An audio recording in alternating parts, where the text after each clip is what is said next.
चलेगी नहीं चलेगी, जवान विरोधी ये सरकार नहीं चलेगी नहीं चलेगी, किसान विरोधी ये सरकार नहीं चलेगी नहीं चलेगी, जवान विरोधी ये सरकार नहीं चलेगी नहीं चलेगी। जब से भाजपा आई है तोड़ महंगाई है, जब से भाजपा आई है तोड़ महंगाई है, जब से भाजपा आई है तोड़ महंगाई है।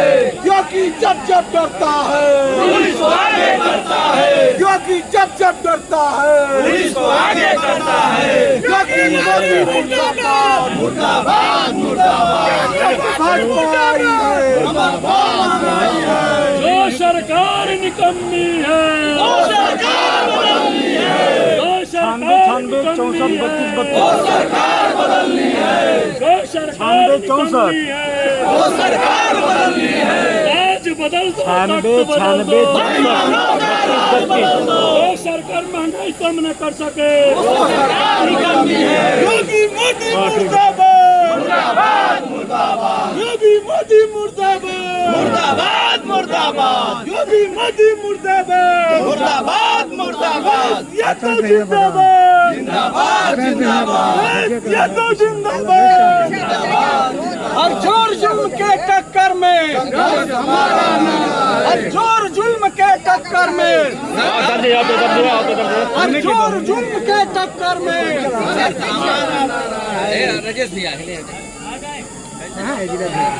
जब जब योगी डरता है पुलिस को आगे करता है जब योगी डरता है जिंदाबाद जिंदाबाद, जब जब योगी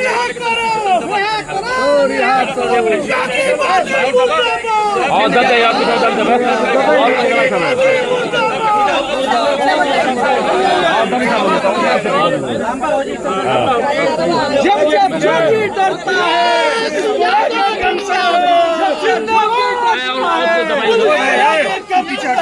जब जब योगी डरता है पुलिस को आगे करता है और यादव जिंदाबाद जिंदाबाद जिंदाबाद,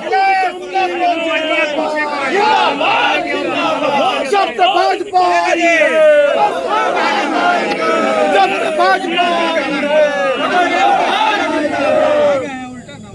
किसान विरोधी ये सरकार नौजवान विरोधी ये सरकार किसान विरोधी ये सरकार नौजवान विरोधी ये सरकार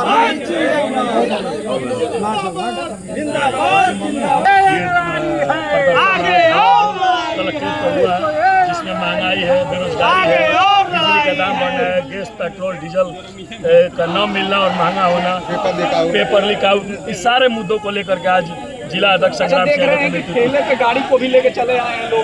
तेल कहाँ मिल रहा है तेल कहाँ मिल रहा है देख रहे हैं नहीं मिलेगा तो क्या करेंगे तेल गाड़ी खरीद खरीद के रखे हम लोग बताइए, एक दिन कोई मैजिक से चल रहा है, एक दिन कोई पिकअप उससे बुलेट से चल रहा है, उसके बाद फिर गाड़ी से चल रहा है, तेल नहीं मिल रहा है, क्या लोग करेंगे? इसी जिले में एम्बुलेंस को तेल नहीं मिला था तो एक व्यक्ति की मौत हो तो गई। इसीलिए न हो रहा है। जो सरकार निकम्मी है उस सरकार को बदलनी है। सरकार न बेरोजगारों के न रोजगार दे सकती है, सरकार न महंगाई कम कर रही है, पेट्रोल डीजल का वही हाल है, पेपर लीक वही हाल है, तो हर जगह भ्रष्टाचार में। क्या लगता है 27 में अभी आप लोग 27 में जैसे ये पेपर लीक कर रहा है वैसे ही जनता इनको लीक कर चुकी है।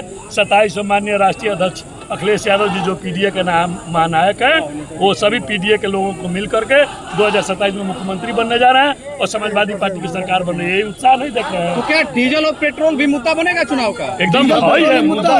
डीजल पेट्रोल गैस, लोगों की शादी ब्याह मरनी जियनी, लोग चूल्हा और कोयला खोजने के अपना लोग सिंचाई अपने परिजनों को अस्पताल नहीं लेके जा पा रहे हैं सरकारी अस्पताल में सरकारी मुफ्त दवा नहीं मिल रहा है सरकारी हॉस्पिटल की यही स्थिति है।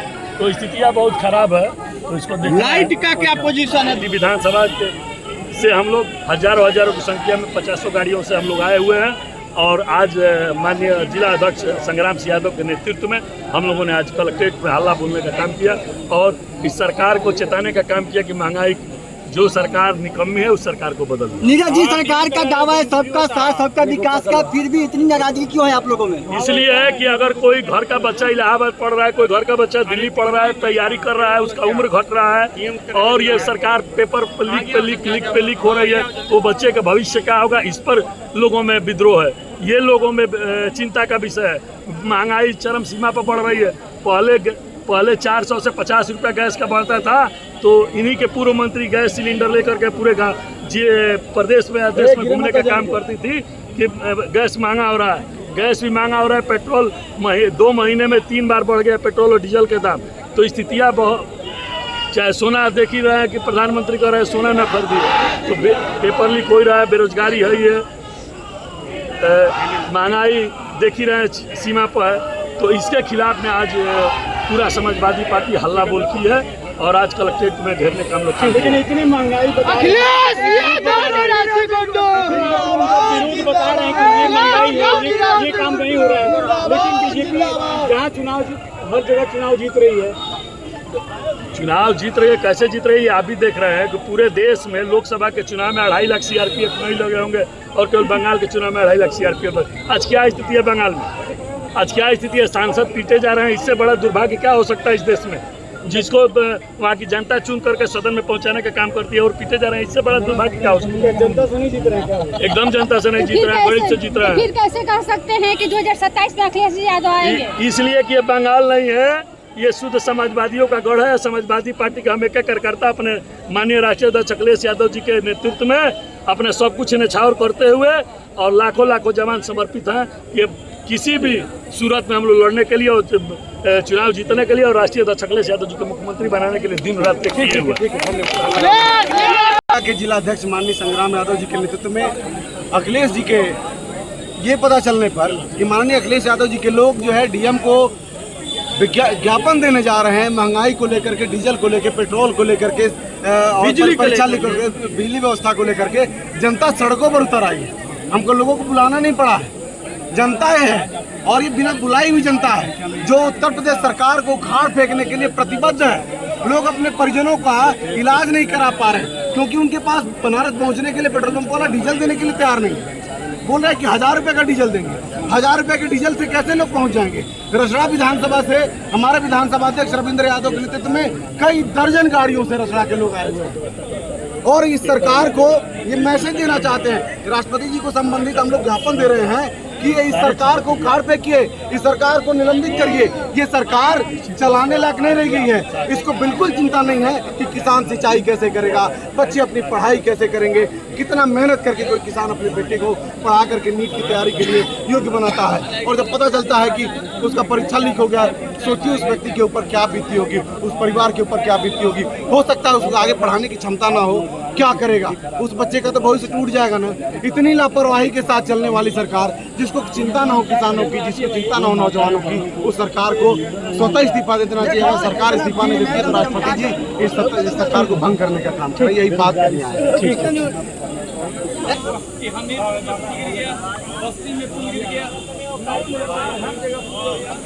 जो कि मध्य मुर्दाबाद मुर्दाबाद मुर्दाबाद, अखिलेश यादव जिंदाबाद जिंदाबाद जिंदाबाद, अखिलेश यादव जिंदाबाद जिंदाबाद जिंदाबाद। सैकड़ों हत्याएं हो चुकी हैं इस शासन में और डेली एक न एक किसी बहन का बलात्कार होता रहता है, किसी बेटी के साथ छिड़खानी होती है, कहीं लूट होती है, किसी भाई का मर्डर होता है। न व्यापारी सुरक्षित है, न किसान सुरक्षित है, न आम जन सुरक्षित है। नौजवानों को रोजगार के लिए कोई संसाधन प्रदेश ने नहीं उपलब्ध कराया। जो नौकरियां निकलती हैं उसको सरकार अपने लोगों से हाई कोर्ट में रुकवा देती है। इन तमाम बातों को लेकर के LPG सिलेंडर 350 रुपये का जब हुआ, 400 का हुआ तो विधवा विलाप करती हुई उस वक्त की केंद्रीय मंत्री स्मृति ईरानी जी धरना देने का काम करती थी और कमर तोड़ महंगाई की उपमा देती थी, कांग्रेस हटाने की बात करती थी। आज 1100 रुपए का लगभग सिलेंडर हो चुका है, आम आदमी को मुहैया नहीं है। कहाँ भारतीय जनता पार्टी के वो लोग हैं जो महंगाई पर आंख मूंदे हुए जनता को तड़पाने का काम कर रहे हैं। ये सरकार पूरी तरह से जन हत्यारी है और इस पर जन हत्यारी के तहत, कानून के तहत इन पर मुकदमा और कार्रवाई होनी चाहिए। 2027 में प्रदेश की जनता क्या निर्णय लेने वाला है, कैसा निर्णय होगा? आने वाले 2027 में भारतीय जनता पार्टी के कहीं ना पता नहीं होगा।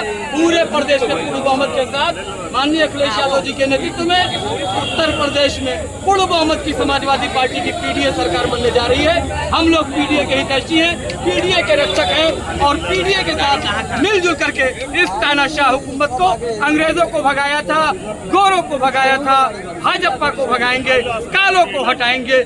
यही सब बातें, इन्हीं सब मुद्दों के साथ हम तमाम लोग पूरे प्रदेश में समाजवादी पार्टी के साथी और कार्यकर्ता कार्यक्रम कर रहे हैं, ज्ञापन दे रहे हैं, पत्रक दे रहे हैं। अगर ये बातें यहाँ भी नहीं हल होंगी तो उत्तर प्रदेश के आने वाले आम चुनाव में हम लोग इतना वोट दे देंगे कि कमल का कहीं पता नहीं चलेगा। कमल कीचड़ से निकला था, कीचड़ में समा जाएगा। यही हमारी बातें हैं और इन्हीं मुद्दों के साथ, जनहित मुद्दों के साथ हम लोग यहाँ पर आए। जी, आज उपस्थित हैं जिलाधिकारी महोदय ज्ञापन देने का उद्देश्य क्या है? ज्ञापन देने का उद्देश्य आज स्थिति आप देख रहे हैं, देश में महंगाई की स्थिति देख रहे हैं। ये जो सरकार 2014 में क्या करके आई, जिसके लिए स्मृति ईरानी की सड़कों पर सिलेंडर लेके घुमा करके आज सिलेंडर की स्थिति आप देख ही रहे हैं। उस समय क्या रेट था, आज क्या रेट था, क्या क्या गिनाया जाए कोई ये। आज इन्हीं सब समस्याओं से तंग होकर समाजवादी पार्टी ने आज जिले पर कलेक्टर साहब को धरना देने के ज्ञापन आज। क्या 2027 में चुनाव आने वाला है, जनता क्या निर्णय लेने वाली है 2027 में? छोड़िए ना, जनता तो इतनी रूठ चुकी है। अब आप बताइए कि आरक्षण में इस तरह के घोटाले 4% में जो 27% आरक्षण है, 4% भी सरकार नहीं दे पाई। बरसों से लड़के लखनऊ के दिल्ली का चक्कर काट रहे हैं, रो रहे हैं। हाई कोर्ट के कहने के बावजूद भी आज तक उनकी नियुक्ति नहीं हुई। इससे भी बड़ा दुर्भाग्य और क्या हो सकता है? लॉ एंड ऑर्डर की बात करते हैं, बताइए कौन सा ऐसा जिला है जहां आए दिन हत्याएं नहीं हो रही, आए दिन मर्डर नहीं हो रहे हैं? तो आज आप लोग का दौरा जिलाधिकारी महोदय को ज्ञापन दिया गया, तो क्या आश्वासन मिला? आश्वासन अब तो वहाँ हमारे नेता लोग खड़े हैं, आ जाइए, बात कर रहे हैं, अपनी बात रख रहे हैं। अभी तो वहाँ बात रख रहे हैं। हम लोग फोटो ले लीजिए, हो गया फोटो हो गया सर, आपको भी पूछना है।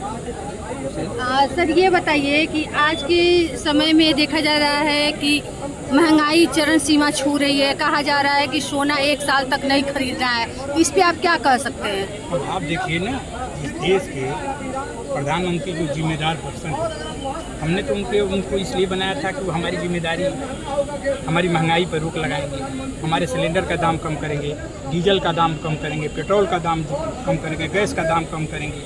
और आज वो खुद कह रहे हैं कि आप डीजल का उपयोग मत करिए, पेट्रोल का उपयोग मत करिए, आप सोना मत खरीदिए, कल कहेंगे कि भोजन मत करिए। इसलिए उन्हें देश की जनता ने चुना था। उन्होंने तो कहा था कि जिस देश का रुपया गिर जाता है, उस देश के प्रधानमंत्री की साख और इज्जत गिर जाती है। क्या आज नहीं गिर रही? क्या क्या बात कहेंगे? हम तो उन्हीं की बात को कहते हैं कि जो आप मुख्यमंत्री थे कह रहे थे वही करिए ना, कहाँ करना है? आज जिसकी जो जिम्मेदारी है उसको काम वो नहीं दिया जा रहा है। अध्यापकों की जिम्मेदारी है कि वो बच्चों को पढ़ाना छोड़कर बाकी उनसे सारा काम दिया जा रहा है। अच्छा ये बताइए कि 2027 में क्या देखने को मिलेगा? हमारी सरकार बनेगी, पूर्ण बहुमत की सरकार बनेगी। ये आप कैसे कह सकते हैं कि पूर्ण बहुमत की सरकार बनेगी? क्योंकि जनता का बंगाल में तो ऐसे नहीं हुआ था, वहाँ भी तो ये चीज़ दावा हुआ था कि आएंगी, बनर्जी आएंगी, लेकिन वो तो नहीं आई। 90 लाख वोट कटे मैडम, 90 लाख वोट SIR में कटे। तो यहाँ नहीं हो सकता वो काम? नहीं, हम लोग जागरूक हैं, हम लोग शुरू से उसमें लगे हुए हैं। मतलब कि आपका कहने का ममता बनर्जी जागरूक नहीं थी कि वो 25 साल से वहाँ से जीती रही है? समय नहीं मिल पाया ना उनको। समय तो सबके पास उतना ही होता है। नहीं, वो चूंकि समय उनके पास नहीं था, हम उनके पास पर्याप्त समय, हम लोग लगे हैं, हमारे वर्कर लगे हैं, हमारे नेता लगे हैं, हम एक एक चीज पर बारीकी से अध्ययन कर रहे हैं। मतलब ये निश्चय है कि 2027 में अखिलेश यादव आ रहे हैं? बिल्कुल आ रहे हैं, ये जनता बुला रही है। जनता आज त्राही कर रही है, कोई पूछने वाला नहीं है, कोई सुनने वाला नहीं है, कोई मानने वाला नहीं, कोई जानने वाला नहीं सिवाय अखिलेश यादव।